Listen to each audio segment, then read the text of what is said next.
बिस्मिल्लाहिर्रहमानिर्रहीम। अस्सलामु अलैकुम मुअज़्ज़ज़ नाज़रीन, क्या आप जानते हैं कि हज़रत याकूब अलैहिस्सलाम ने अपने बेटों को आखिरी वसीयत क्या की थी?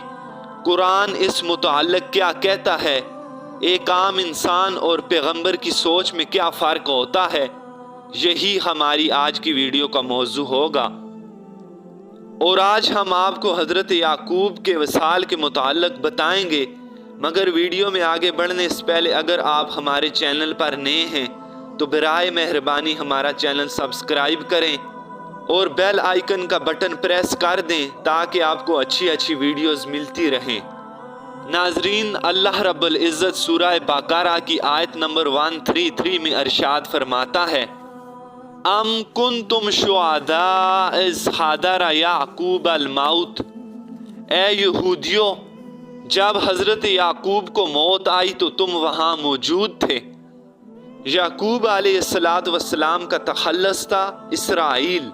इसराइल का मतलब है कि अल्लाह का बंदा। ये इसराइल अबरानी ज़ुबान का लफ्ज़ है और जिसका मतलब है कि अल्लाह का बंदा। हज़रत याकूब अलैहिस्सलाम का लक़ब इसराइल था और उनके 12 बेटे थे और वही बेटे सारे बनी इसराइल बने। तो अल्लाह रब्बुल इज़्ज़त इरशाद फरमाता है कि ए यहूदियों, कि जो तुम आज कह रहे हो कि हम बनी इसराइल में से हैं, उस वक्त तुम मौजूद थे जब हज़रत याकूब अलैहिस्सलाम को मौत ने आ पकड़ा। इज़ क़ाल लिबनीहि, जब उन्होंने अपने 12 बेटों को फरमाया, मा ताबुदून मिन बादी, कि मेरे बाद किस चीज़ की इबादत करोगे।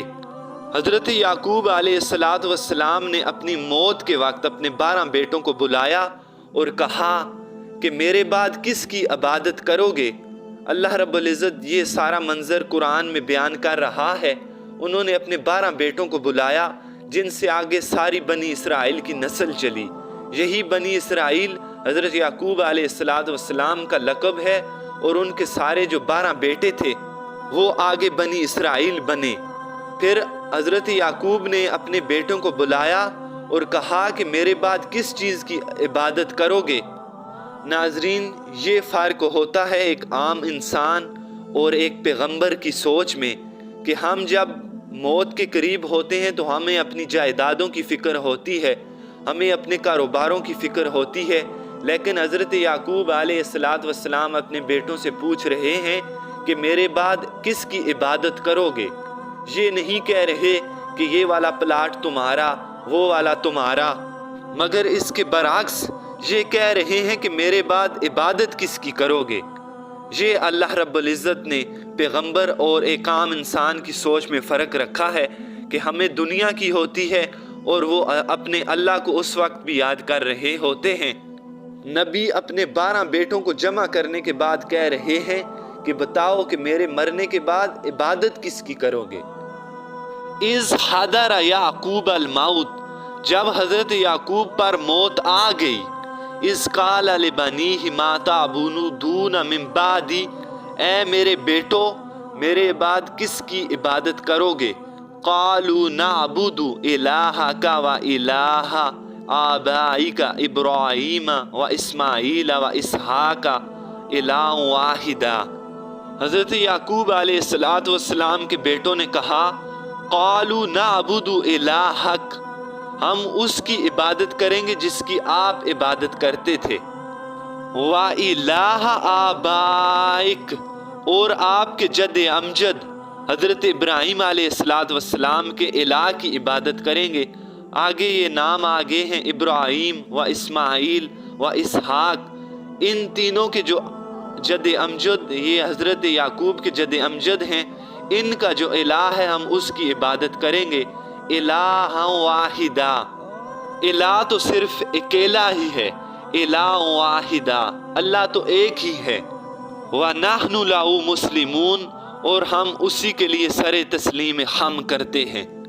नाजरीन, ये हज़रत याकूब अलैहिस्सलाम ने अपने बेटों से पूछा और उन्होंने कहा कि हम आपके जद अमजद हज़रत इब्राहीम, हज़रत इस्माईल और हज़रत इसहाक के इलाह की इबादत करेंगे और उस इलाह की इबादत करेंगे जो आपका भी इलाह है, وہ سب کا الہ تو ایک ہی ہے، وہ اللہ رب العزت ہے، ہم تاکہ ہم متقی و پرہیزگار بن جائیں۔ ناظرین اکرام، حضرت یعقوب علیہ السلام نے یہ اپنے بیٹوں کو وصیت کی تھی کہ اپنے اس رب کی عبادت کرنا جو ہمارے جد امجد اسماعیل، ابراہیم اور اسحاق کا الہ تھا، نہ کہ اس سے منہ پھیر لینا۔ اللہ رب العزت نے یہ پیغمبر کو سوچ دی ہوتی ہے کہ کس طرح ایک پیغمبر اپنے بیٹوں کو یہ سمجھا رہا ہے کہ میرے بعد کہیں بگڑ نہ جانا، میرے بعد ہمارے اللہ کا راستہ ترک نہ کر دینا، ایسا نہ ہو کہ میرے اللہ کا راستہ چھوڑ دو اور دوسرے الہوں کی عبادت کرنے لگ جاؤ۔ ناظرین، اسی امید کے ساتھ کہ آپ کو ہماری ویڈیو اچھی لگی ہوگی، بہت جلد ملتے ہیں ایک نئی اور تحقیقی ویڈیو کے ساتھ۔ وما علینا الا البلاغ۔